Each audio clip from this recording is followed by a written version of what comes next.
We all live in a digital age at this point, and the difference between analog signals and digital signals are shown on this simple diagram. If I have an analog signal, normally I have continuous floating point values as a function of position or independent variables, say x in space. And so this is a height or a wave as a function of x.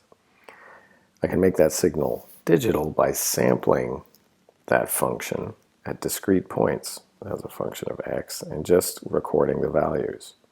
And so my signal now is not an infinite set of floating point numbers. It's a finite set of discrete values, which are samples of that signal. And this is used in digital audio recording and in digital images for your camera. Brightness as a function of position in the camera is given as a number, height or brightness, a waveform of a sound wave instead of a continuous signal is given as a set of integer values. And when you want to transmit that information, it's very convenient because all you have to do is transmit these values and then reconstruct the signal from the transmitted values. Imaging, medical imaging, operates in the digital world, and this image is 512 by 512 point estimates of brightness, or pixels, and as a function of position, this is a human chest. This is the front of the patient, or the anterior side. Then their chest wall is the heart, and the spine is down here. If we zoom in more closely, we can see that under certain settings for how this image is displayed, you can start to see the discrete nature of the sampling of the brightness. In this case, this is a CT scan, so the brightness corresponds to the amount of X-ray attenuation at that point in the sample. If we zoom in further to this detail here, you can see that there is the discreteness is quite visible at this point.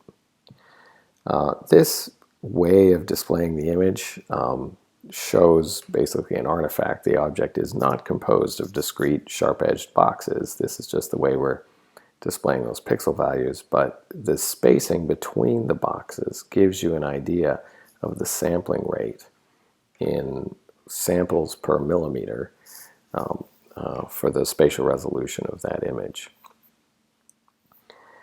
Really, we shouldn't display the image with these little boxes visible because there's no point in doing that. You should just interpolate and display the image like this. We have many more pixels underlying the object that you're visualizing, and you don't see those crazy little squares. If we go back and look and plot through the discrete square values, and you can see as I'm plotting through this feature here, which is actually a little piece of calcium in a coronary artery, we have the discrete steps in its brightness as we pass through that. Those values themselves can be used just to create a smooth function that is probably a better illustration of what is in the underlying tissue. Sampling in 2 dimensions, as we just saw here, we characterize this mathematically with a sampling rate, or basically a sampling period. And so if I'm sampling in the x direction at a specific rate or period, delta x, I can visualize it like this, delta y, visualize it like this. You can see we're dramatically undersampled if all we took from this sample were these points. We change our sampling rate by changing this value of delta x, which is the separation between the sample points, the sampling cone. So if we're given a 2D continuous signal, so this is a function f of x, which is a continuous function. What we want to do is generate a set of numbers, right? These are just discrete numbers that are indexed by m and m, such that when we look at that set of numbers, the relationship between those numbers and the function is the following, where this is the sampling period and m index, which, how many steps across the function we're taking, and n is how many steps down vertically we're taking. And so we've replaced our continuous function, f of xy, with these discrete samples of that function. So these are called the sampling periods, and 1 over the sampling period gives you the sampling frequency or sampling rate. And for temporal signals like music, the sampling period is in milliseconds or microseconds, and the sampling rate is simply frequencies like kilohertz or megahertz. For us, when we're looking at images, the sampling period is in millimeters and the sampling rate is in cycles per millimeter. So it's basically describing how many cycles of a sine wave do you have per millimeter as the sampling rate. Sampling rates show up immediately in simple descriptions of CT scanning, because we're going to have an X-ray source that we raster across the patient who is sitting here, and then there'll be a detector that measures the intensity of X-rays that get through our object. And the separation of these detectors just in millimeters is basically 1 over that separation is the sampling rate across here. And as the geometry of the detector changes, the details of that sampling rate might change, but the basic principle is that there's a separation between this sample here and this sample here. And usually that separation in a modern scanner is about 1 millimeter on the detector, on that order. So you just count across the number of detectors, and that's how many millimeters are in your field of view. So in CT scanning, we have an X-ray source. It comes out of a small orifice and produces a fan beam of X-rays, and then here's our sampling grid. And so our sampling rate is going to be defined by how many sample points we have on that grid. This is what the sampling grid looks like, or the detector, the X-ray detector itself. It comes in component parts, but this is the theta direction, or if the patient was lying here, this would be the right-left direction. And this is the z direction, or the direction from their head to their feet. And inside each one of these modules, we have a set of these little chips that have individual detectors on them, and they detect an X-ray, cause a flash, goes to a photodiode, which makes a voltage coming out, and that set of signals comes out of each one of these replicated chips. You can see it's plugged in here. This is where the electronic voltages come out. Here's the detector element itself. It's 16 detector elements this way, 32 this way, and they are separated by about 1 millimeter. Question: why can't you just make this thing 64 by 32? Just put 32 here and 64 along here to make a higher resolution picture, just as they seem to be doing endlessly with cell phone cameras. Now we're up to 12 megabyte or megapixel cell phone cameras, which is a 3000 by 4000 array. Well, you can do that. You can just make more cells. However, the efficiency of that detector may go down because there's space between each detector element. And also, you have to get a critical number of photons inside each detector element when you're measuring your signal in order to get good statistics. And so you just might run out of photons. So there's going to be a balance between the photon flux you think you're going to use and the dimension of these detectors. 256 detector elements this way, 832 this way when we're all said and done. So here's a continuous function. as a function of an independent variable x, which is position in space, given in millimeters. And these are, let's say, X-ray intensities as a function of position in millimeters. In MR, this, if we're talking about sampling, this will be a function in time. We'll have a voltage as a function of time, and you'll measure those, you'll sample those voltages with an A to D converter. We want to turn this continuous signal, in our case for CT, it's an image that exists in space of X-rays that are flying through space with different intensities.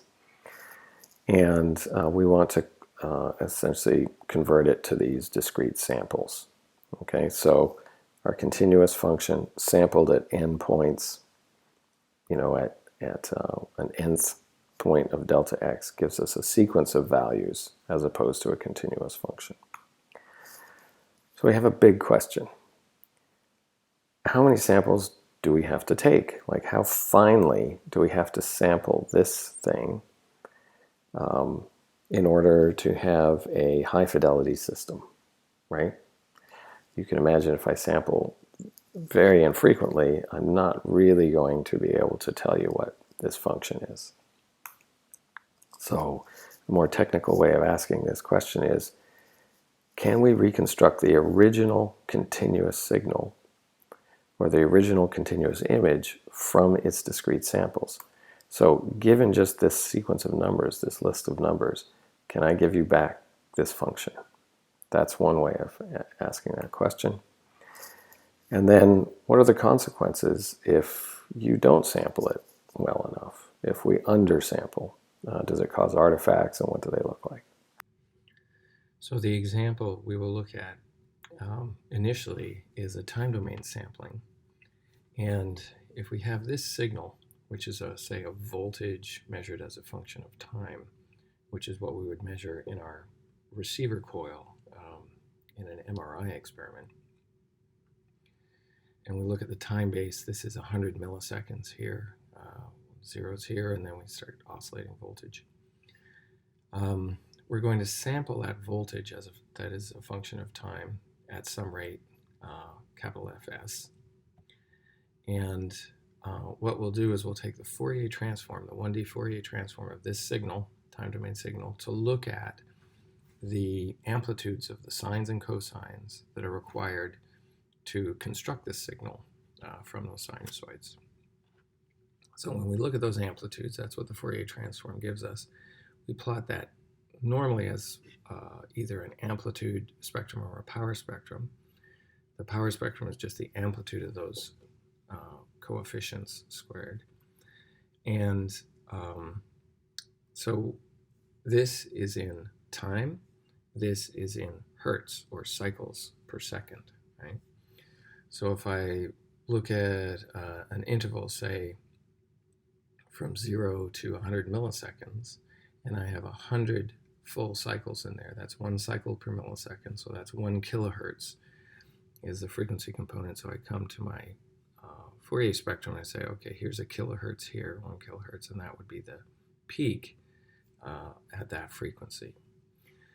You can see also that when we'll see this when we plot Fourier transforms of images, we often plot the relative intensity of a power spectrum or an amplitude spectrum as a logarithm because of the huge dynamic range of these values. And so here our dynamic range is somewhere around 1, and then as we go out to higher and higher frequencies, we get down to very small values, 10 to the minus 6 and below. So it's like 1/1,000,000th of the amplitude here. Not to say that down at 10 to the minus 6, 10 to the minus 5, there's still important information out here often. But sometimes it can just turn into noise. Right? The point of this is, here's our continuous signal sampled at Fs. If we take every 8th point of this signal, we undersample, we sample more slowly, then the function looks like this. The sampled function looks like this. When we take its Fourier transform, the digital Fourier transform, the power spectrum looks like this. And that's quite different, obviously, than this. You can see that at around 0 in the low frequencies, you know, if you looked compared peak to peak, they're reasonably similar. But then as we get to higher frequencies, basically something very strange happens in that the whole thing just repeats itself over and over. And so out to about 3 kilohertz, we have this symmetric looking function around some center, and then the whole thing just repeats itself. And this is, you know, what happens when you're undersampled, is that information that's out at higher frequency wraps back into the lower frequencies, and you can only plot a finite bandwidth. And this bandwidth is entirely determined by the rate at which you're sampling this, or the delta t of your samples over here. A visual way to look at that is if I have a sinusoid of this frequency, say this is x space in millimeters, and I sample that oscillating function as a function of position. Obviously this top one is well sampled. You know, I can see the phase and the amplitude of the sinusoid quite well. If I drop, you know, that sampling by a factor of 20 or so, such that I get these samples, well, the function that I'm looking at now is a much lower frequency sinusoid. See, I don't have the ability to resolve this frequency at this sampling rate, so the amplitude at this frequency appears or folds back into this lower amplitude here. So here's an example of sampling rate and aliasing. It's called the wagon wheel effect, and we'll play a video on YouTube to take a look at this. This is a really interesting video. I kind of like this thing. Let's go out here and hope that it plays back well.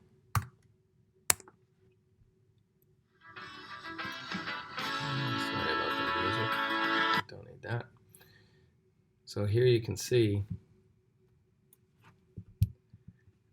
as the camera is sampling pictures of the positions of this, you know, object, you can see some of those rings are rotating clockwise, some are rotating counterclockwise, and some are stationary. And this is determined by the speed of the rotation of the ring and the sampling rate of the camera. If we went into slow motion, we would see something like this. We would see everybody rotating at the same rate. But when we're looking at it, whoop, too bad. He'll come back. But when we're looking at it at, say, 20 frames a second, we see multiple different frequencies of rotation of these patterns. You can see some are clockwise and some are counterclockwise. And it's interesting to see where they stop. Looks like it's constant. And then this is in slow motion. You can resolve, because the sampling rate is higher, you can resolve the actual frequency of oscillation of those different patterns. Okay, we'll go back to our slideshow here. So in medical imaging, here's an example of aliasing. If we have a film image, say of a chest x-ray, and I want to archive that in my picture archiving system as opposed to my filing system, I need to digitize it. And so a lot of scanners were developed where you just digitize this picture that's on the left here. After that digitization, if the scanner's a cheap one and it doesn't digitize at a high enough rate, you get artifacts in the resulting image, which are these high frequencies, which are the aliasing of the high frequency information in this picture back into the lower frequencies that can be sampled with this digitizer. So one way to avoid these artifacts is to take this image, filter it such that the high frequency information is missing, and then digitize that, and you wind up with a clean image. It doesn't have this aliasing artifact, but it is a lower resolution picture. It's blurrier than the original. Here's another example of an aliasing artifact in an image where we have two different cameras being tested, and the fabric of this coat has a high frequency pattern due to the stitching. And this camera, you do not see that pattern, In this camera, the CCD image detector, the array of detector elements, is sampling at such a frequency combined with the optics such that you get aliasing of this low spatial frequency pattern on top of your image. And this is in fact aliasing of the power or the energy of the high frequency of the pattern back into the lower frequencies that are displayed, and you get this artifact. It's called a moire pattern, and it's an example of aliasing. So we're going to look at this mathematically and develop a couple of functions to help us do so. Recall that the comb function is a set of delta functions arrayed on the x-axis in one dimension, so it's a continuous function of a continuous variable x. If it's just comb x, then we have delta functions at the integer values 1, 2, 3, 4, and -1, or 0, -1, 2, 3, 4, etc. And that can be written down quite simply as a sum of delta functions whose peak is shifted by an integer number. It can be written down in 2 dimensions in a very similar way.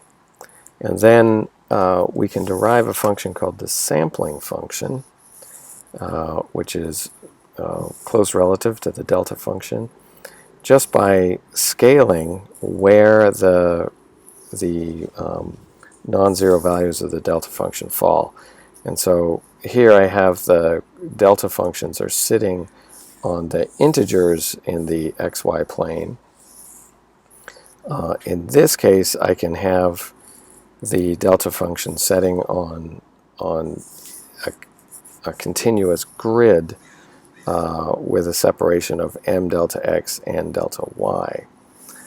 So every delta x, say every 0.1 centimeters, and every 0.1 centimeters I can have a sample spike, and I'll just count them out with these integers m and n.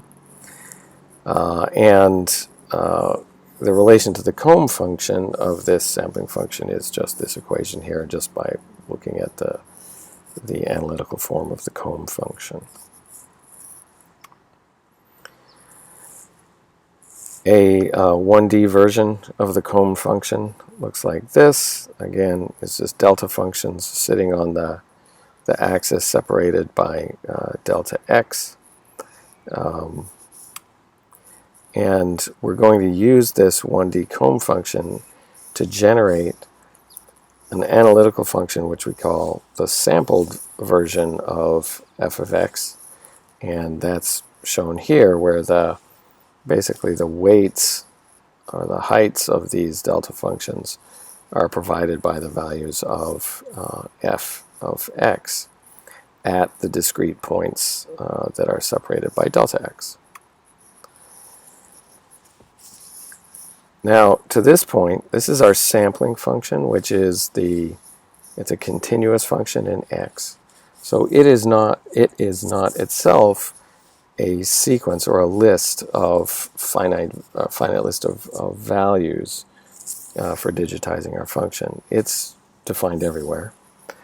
And the definition is the continuous function times the comb function. Here's the continuous function times that comb function written out as delta functions. And you can bring this inside, since it's not dependent on n. And what the delta function does is it sifts out the value of f of x here at these discrete points. So now this is our list. This is our discrete representation of the function f of x, because this is just a finite list of numbers, or it's actually infinite, but it's sort of a countable list of numbers.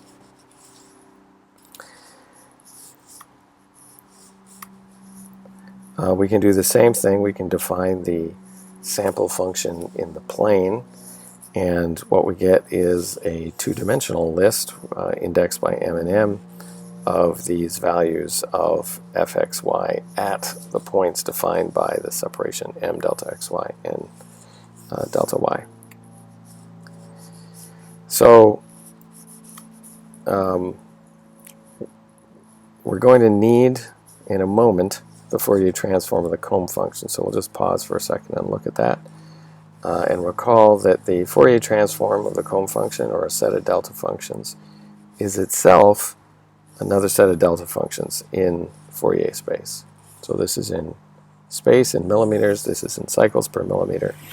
And so we get a separation of delta functions in Fourier space.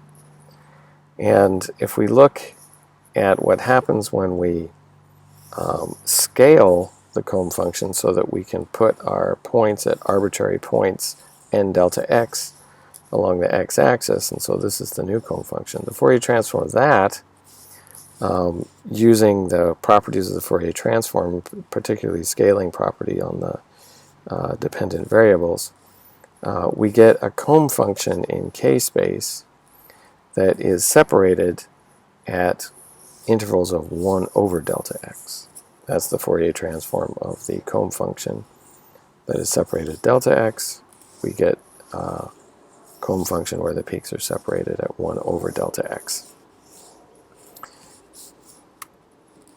So this is what it looks like graphically. Here's our comb function, set of delta functions. There's a separation between the points. Let's call this 1 millimeter, say. And then this is the separation of the peaks in the Fourier transform of that comb function. So it's just another comb function, but now the separations are 1 over delta x. So if this is 1/10 of a millimeter, this is 10 cycles per millimeter, this gap here. Okay. So now we can look at what does the Fourier transform of a sampled function look like. So here's our sampled function, g sub s of x. It's the continuous function multiplied by our comb function in the spatial domain. We'll take the Fourier transform of that function, and by the convolution theorem, the fact that a product in the spatial domain turns into a convolution in the Fourier domain, we see that we get the Fourier transform of little g of x, so we'll call it big G of kx, convolved with the Fourier transform of the comb function. And this is why we needed the Fourier transform of the comb function a few slides ago. So the Fourier transform of the comb function is here, right? And again, it's just a set of delta functions separated by 1 over x. And we're going to convolve the continuous true Fourier transform of the continuous little g of x with this comb function. So that convolution can move inside the sum because it's not dependent on n. And so we have the convolution of the continuous Fourier transform with delta x, and that sifts out the values of the continuous Fourier transform so that at each point kx in our Fourier transform of the sampled version of gs of x, at each point we get the value at that point of the pure continuous transform plus the values of that transform separated at units of 1 over delta x. So it's an infinite sum to get any value of the Fourier transform of the sampled version.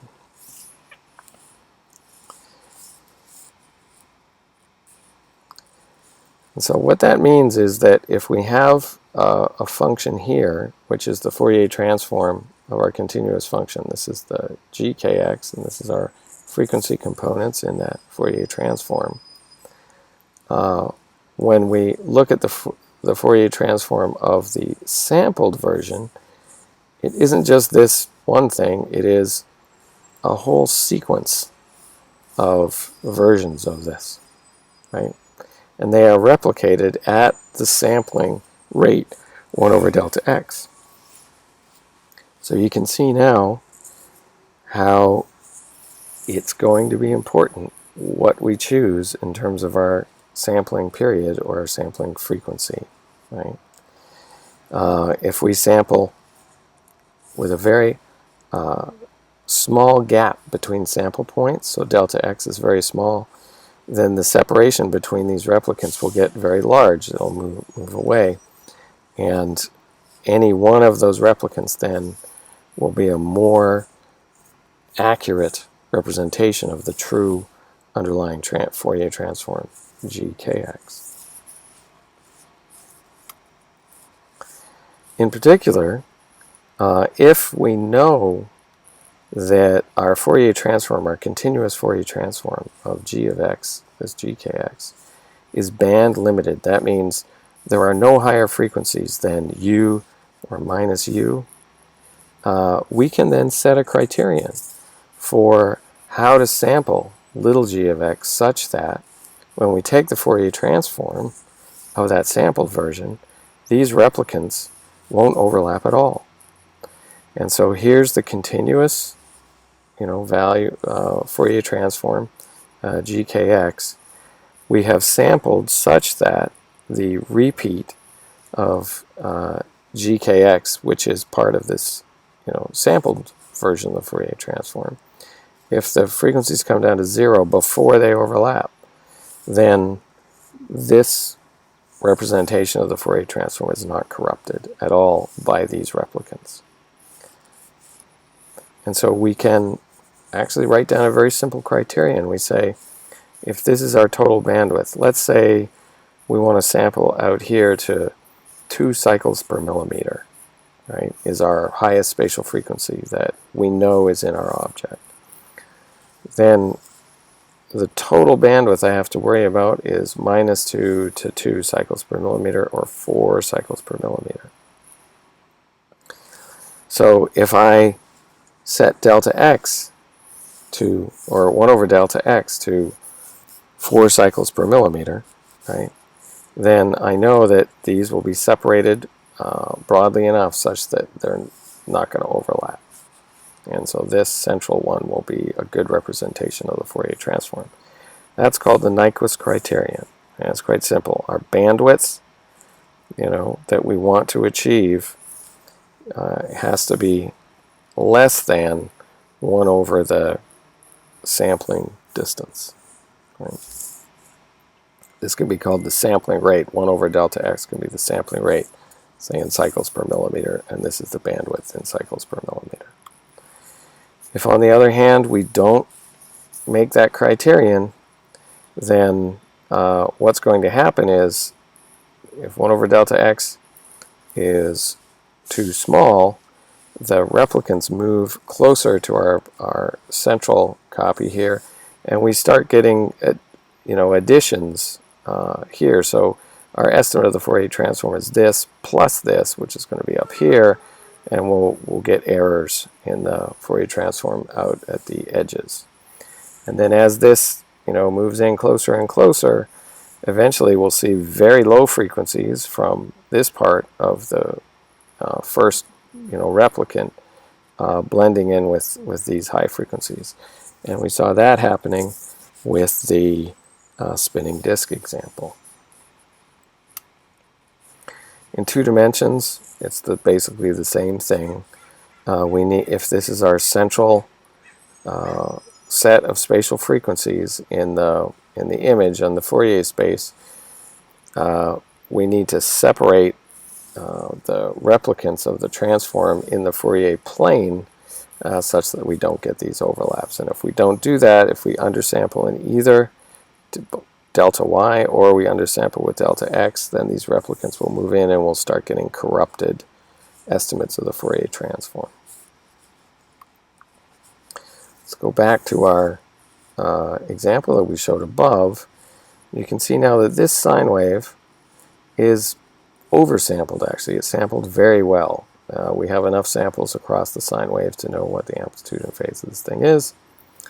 And the question is, if this oscillation is going at 1 cycle per millimeter, let's ask the question, what sampling rate is the Nyquist frequency? Right? How would you need to sample if this thing is cycling at 1 full cycle per millimeter? What sampling rate do you need to hit the Nyquist frequency? And at this point, I hope that you can just answer that with common sense. Right? I know it's a little early maybe for common sense, but give it a shot. Give it a try. This is an example of what happens as you go from the adequately sampled condition towards the very undersampled condition. And we're going to move through the Nyquist sampling condition.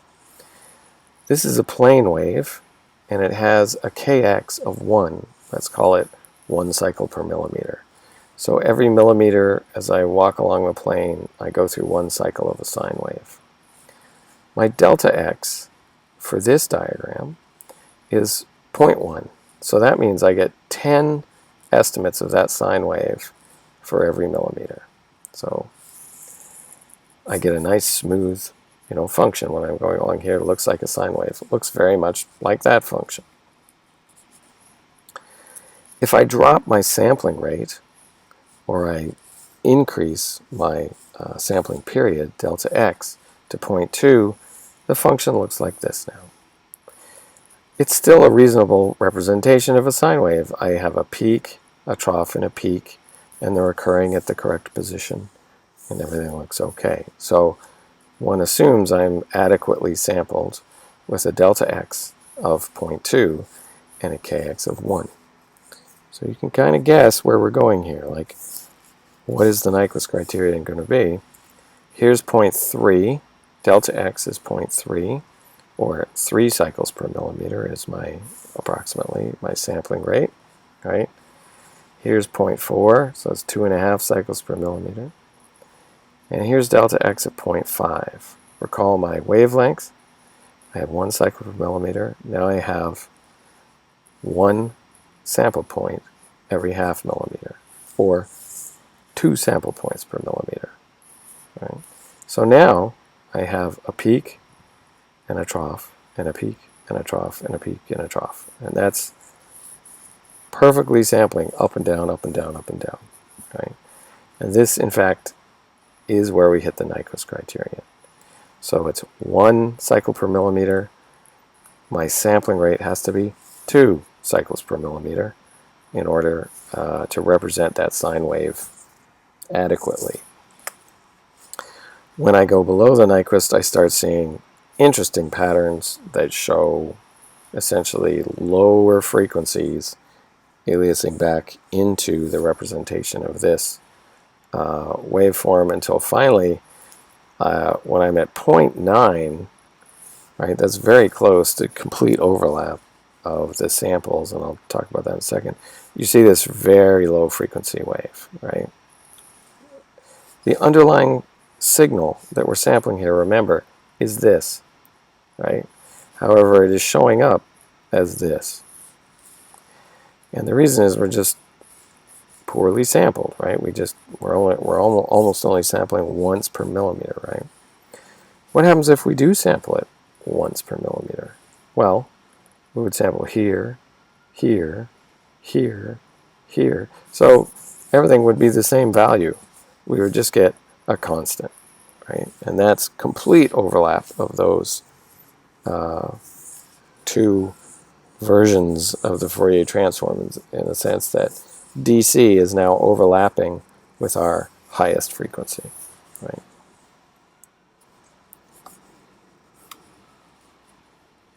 So in this example, we assume that the highest spatial frequency in the object, let's say, I used a different example while I was talking about it, but it is 1 cycle per millimeter.